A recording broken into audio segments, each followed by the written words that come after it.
Sebelum kita lanjut, jangan lupa like, comment, subscribe, dan nyalakan notifikasinya agar tidak ketinggalan info terbaru lainnya. Semoga bermanfaat.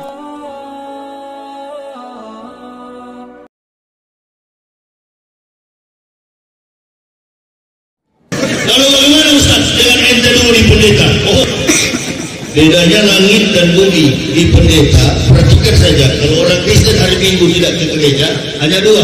Kalau nggak punya derma, nggak punya baju baru dan sepatu baru. Kita orang Islam bebas. Makanya saya pernah masuk Islam, saya tanya, Pak Kiai, berapa pajak masuk Islam?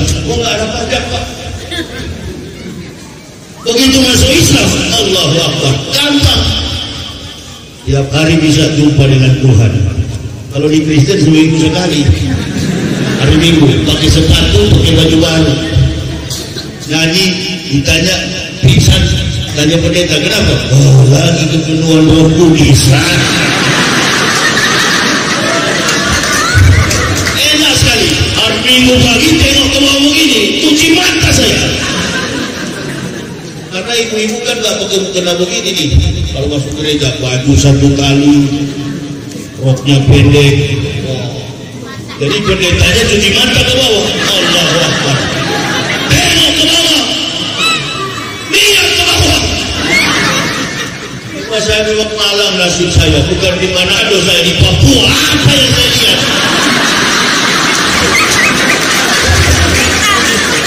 Duduk aja Pak, duduk, jangan berdiri itu Pak, duduk aja. Saya nggak bisa diserangin, saya orang yang serang juga. Duduk aja Pak, kalau nggak saya berhenti. Saya nggak bisa diserangin.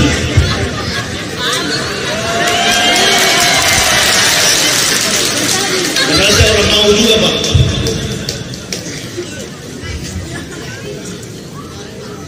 Tengok ke bawah mungkin, Allahu Akbar. Cuma malam nasib saya di apa yang saya mau lihat ke bawah. 16 tahun saya di sana. Pindah ke Manado, pindah ke Papua, pindah lagi di Kalimantan. Detik-detik terakhir saya sudah mau masuk Islam. Nah, mimbar gereja saya dan saya katakan, hei, domba-domba sesat, masuklah Islam. Panggil psikiater, periksa, barangkali gila di Yahya ini. Tersebar seluruh Indonesia, itu pendeta gila yang masuk Islam. Allahu Akbar. Saya nggak marah. Kenapa saya marah? Karena mengatakan saya gila, memang orang-orang gila. Kalau kita marah, kita akan sama-sama jadi. Kemarin ada Natal, ada yang bilang sama saya, Ustaz, mengucap, ada sekali WhatsApp ini, mengucapkan selamat Natal, katanya haram. Tidak. Enggak, siapa bilang haram? Tidak haram. Siapa yang ngomong haram? Memangnya gampang mengharam-haramkan umat Islam? Dulu tahun 2016 saya di Pekanbaru, Pak Maruf menurunkan fatwa mengucapkan selamat Natal adalah haram. Tahun 2018 dia ucapkan.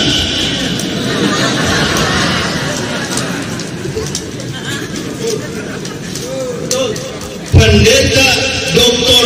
Abideno, pendeta terkemuka di dunia. Semua orang Kristen tahu kalau bilang Abideno, penulis buku dogmatika Kristen. Dalam bukunya Kristen pada abad pertama, Badan Perpustakaan Kristen 1961 halaman 64. Abideno mengatakan, kami tidak tahu tanggal, bulan, dan tahun berapakah Yesus dilahirkan.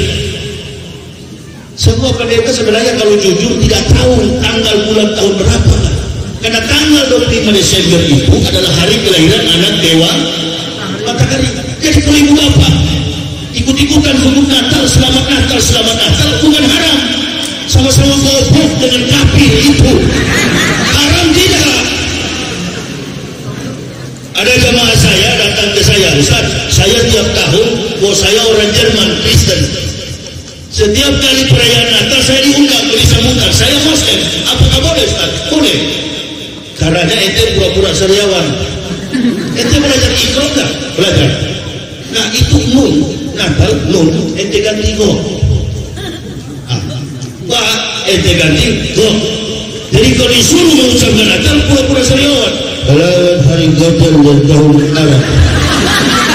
Begitu apa mahrusnya begitu tajwidnya selamat hari wadal dan tahun baru karena kalau gatal harus di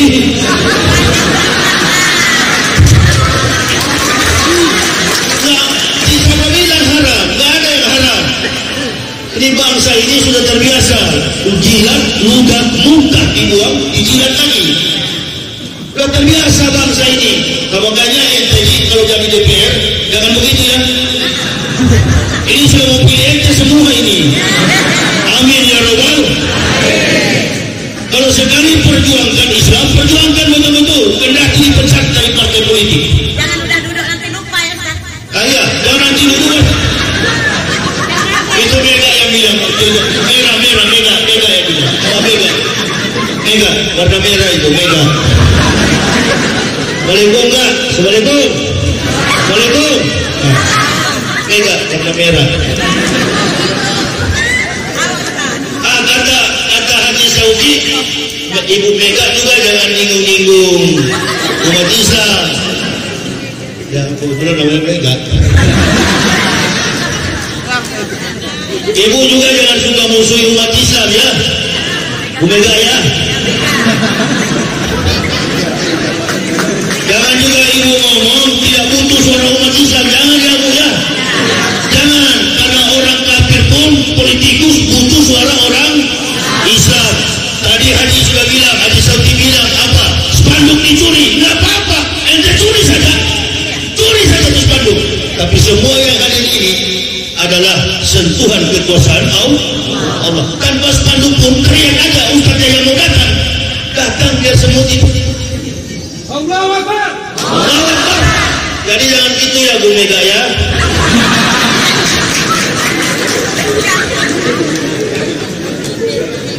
Nah, kemarin kan apa banyak kabar-kabar jangan pilih orang Islam. Nah, tadi Bu Mega bilang jangan lupa Ji.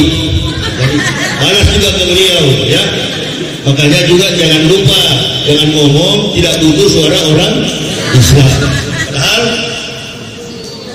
orang Islam sudah tua pun ente tarik. Sampai ketir. Allahu Akbar. 20 November saya di Gedung Medan International Convention Center. 20 November Pak Maruf dengan Yusuf Mansur. 21 November saya. Petugas di situ ngomong sama saya di gedung AMCC. Ustaz, kemarin Pak Maruf di sini. Tanya yang tadi 31. Begitu Yahya Waloni hadir bukan ulama, Allahu Akbar, membludak sampai ke parkiran. Saya dengan Pak Husni, Muhammad Husni yang anggota Gerindra. Coba tanya, sampai di luar nggak tertampung di rumah. Tapi beliau waktu datang, Allahu Akbar. Sedikit yang ada.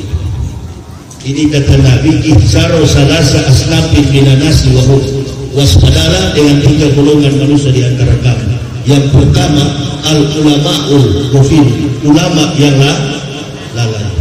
Kalau sudah lalai, nggak usah kita komando, jamaah tahu mana di ustaz lurus, mana di dapat cabang. Lupakan kita pemilihan gubernur kemarin, Edi Rahmayadi melawan Jarot. Ada ustaz sampai 5 biji sorban melintang di kepala. Sampai diberikan Pajero, begitu Jarot kalah diambil lagi itu Pajero, hapus kau.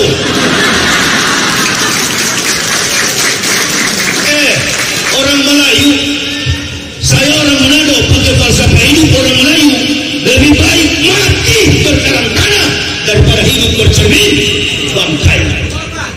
Kemana-mana busuk dibilang orang. Saya sepanjang perjalanan berceramah keras begini, radikal ini, anti Pancasila katanya, anti Bhinneka Tunggal Ika. Jangan ajar kepada kami.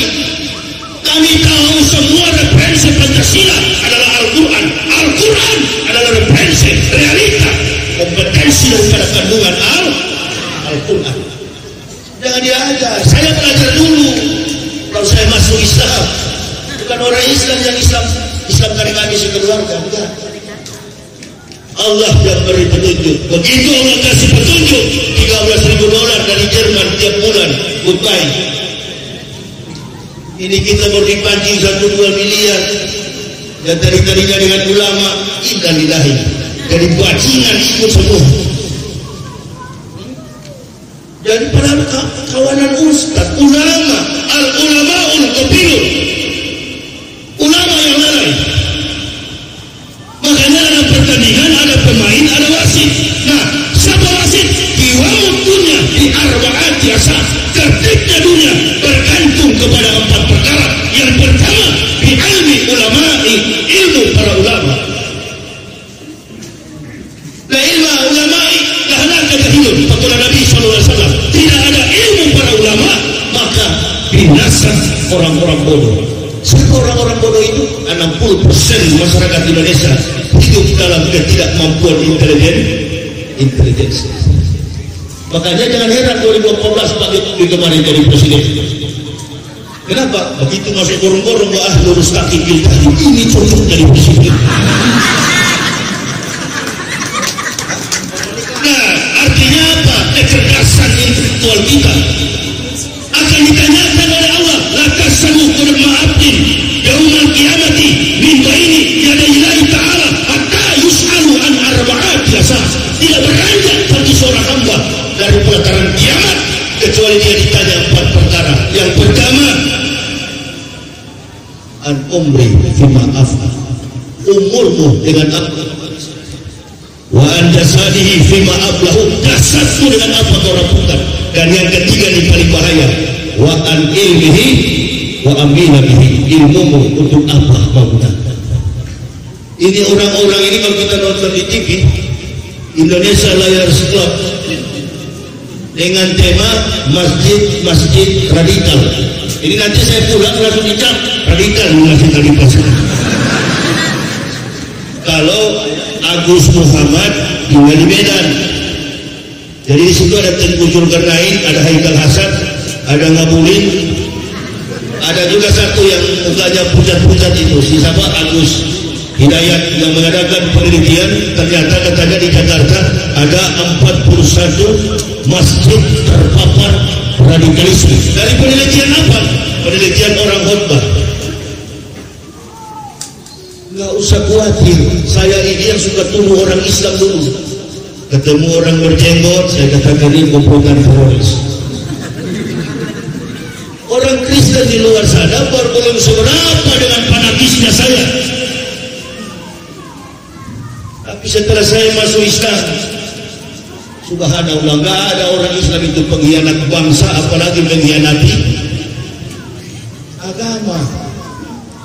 Jadi kita ini bukan melawan orang Islam, bukan melawan orang kafir. Yang kita hadapi ini adalah melawan orang munafik. Siapa mereka? PKI, komunis. Yang sedang mereka lihat.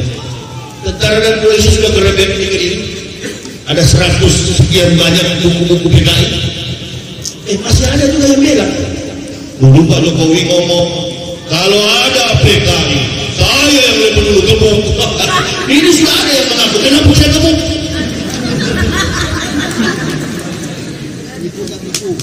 Bangga katanya, kami ada 20 juta di Indonesia. Sampai saya dilapor-lapor ya. Itu tadi yang bulan di sini yang lapor. Itu Ustaz Yahya menghina tokoh. Kadang-kadang saya katakan, doakan supaya Megawati cepat mati. Ini kalau hakim periksa saya, terdakwa betul mengatakan begitu, ya betul lah Pak Hakim, viral di mana-mana. Apakah saudara sadar? Sadar sekali. Tapi saya kesadaran ini mau bertanya kepada Pak Hakim, mendoakan orang mati pasal berapa Pak?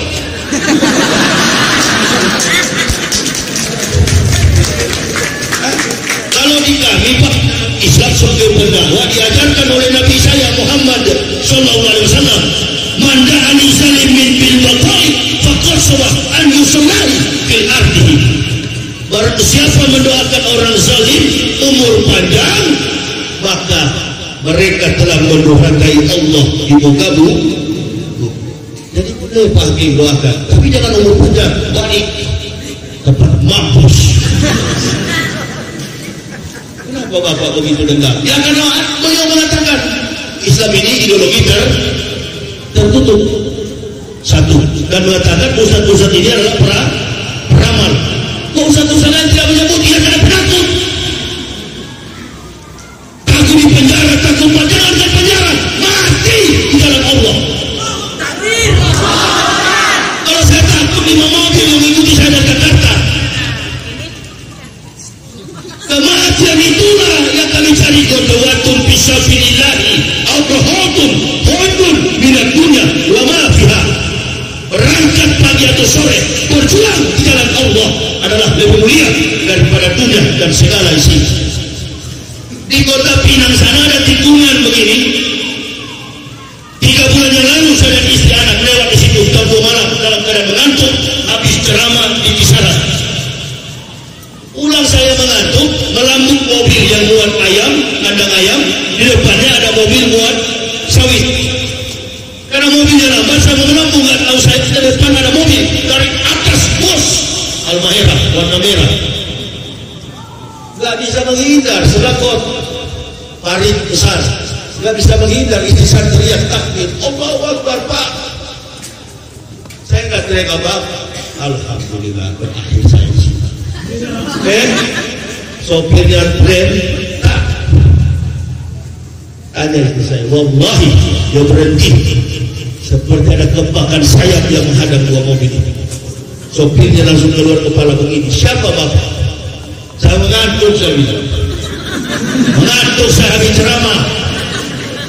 Sopir mungkin nggak tahu lah alim atau tidak. Apa dia katakan? Alhamdulillah, harusnya tertabrak Pak, kenapa tidak? Anda muslim belajar sendiri, saya cepat. Tegas. Petir dilampung, meledak di ban mobil di bawah. Terangkat, tolong apa itu? Sedikit pun tidak terkelupas ban mobil saya. Apa masih ragu? Ibrahim pernah ragu, sekelas Ibrahim pernah ragu.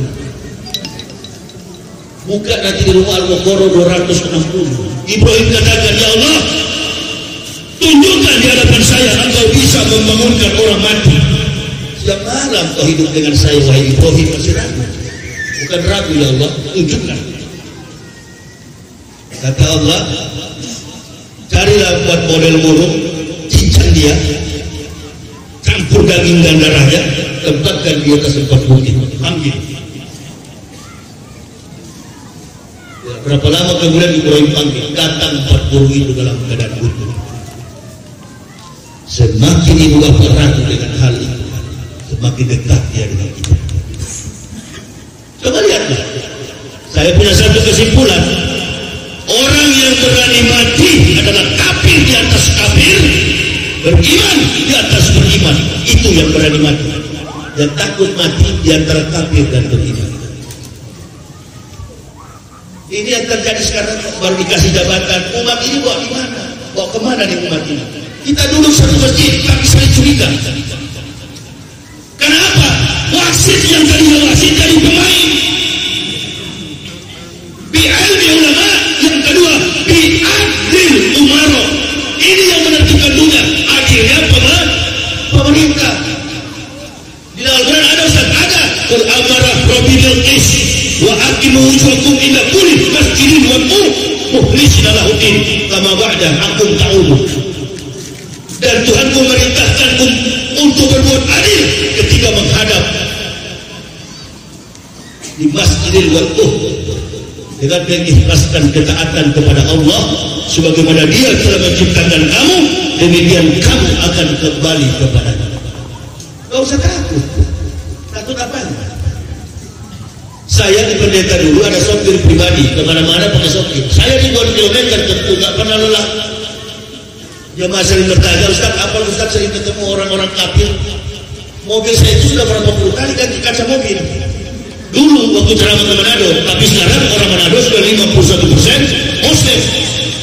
Dulu cuma 0,18%. Sekarang orang Manado sudah 51% Muslim. Masjid dulu cuma di kampungnya Habib Bahar. Habib Bahar Smith itu orang kampung Arab, cuma di situ yang ada masjid. Tapi sekarang Manado di lingkungan, di desa, di pinggiran pantai, di gunung, di pulau, masjid sudah penuh, bahkan universitas Islam masih banyak di Manado. Kita di Medan ini sibuk dengan bidah kafir kepada sesama Muslim. Coba sekali-sekali ente kalau berani kepada pendeta itu. Pendeta kau masuk neraka, berani nggak? Bukan benci, tapi sayang. Jangan bilang benci. Dokter nggak ada tuh, ada pasien ke rumah sakit. Dokter bilang, di mana nak sakitnya? Coba dokter lihat, nggak ada dokter begitu. Begitu yang datang sakit sini. Mana tadi yang, aduh sakit dokter. Dokter nggak ada ampun. Nah inilah dokter.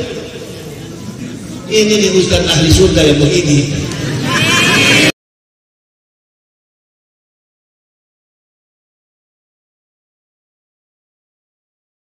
Terima kasih sudah menonton. Ambil positifnya dari ceramah berikut. Silahkan berikan komentar terbaik kalian. Jangan lupa subscribe bagi yang belum. Berikan like jika suka. Dan bagikan link videonya ke seluruh media sosial yang kalian miliki. Terima kasih.